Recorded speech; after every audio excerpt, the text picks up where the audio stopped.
The silver kill switch analysis. This isn't a forecast or a guess. On December 13, 2025, at exactly 3:47 p.m., the global financial landscape shifted forever. Silver leaped past the $67 mark, and in less than 2 minutes, the digital gatekeepers at 8 of the world's most powerful banking institutions went into a tailspin. This panic wasn't triggered by the price tag itself, but by the legal trapdoor that opens once that specific threshold is crossed. For the next few days, these titans of finance are staring down a trio of impossible paths: cough up nearly $900 billion in hard cash, sell off hundreds of millions of ounces of metal they don't actually own, or ignite a systemic banking meltdown before the year even ends. The Rule 4.07b protocol, the timer, started on a Friday. We are now in the final stretch of a countdown that ends in less than 48 hours.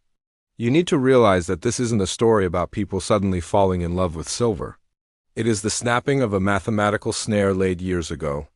The secret history of currencies is here to pull back the curtain on a hidden tripwire buried deep within.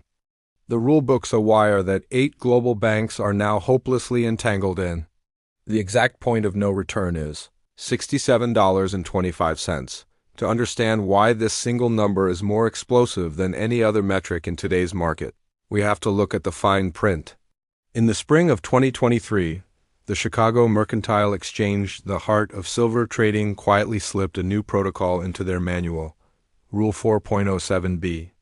It's written in the densest legalese possible, but its meaning is simple.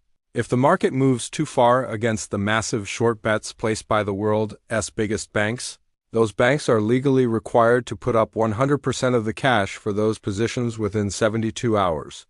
The math of the collapse, the math behind this kill switch, is cold and unforgiving. By analyzing bank participation reports, we can see the average entry point for these massive bets was around $22.40. When you factor in the massive debt or leverage these banks used to place those bets, the ceiling for their survival drops to exactly $67.25. On December 13th, the market hit $67.30. The trap snapped shut. We are talking about a combined short position of 421 million ounces held by the likes of J.P. Morgan, HSBC, Goldman Sachs, and 5 others. They are currently underwater by nearly $19 billion, but that is just the tip of the iceberg. These bets are tied to a web of derivatives worth $891 billion. If these silver positions collapse, the shockwaves will tear through pension funds, sovereign wealth, and the very plumbing of the global economy.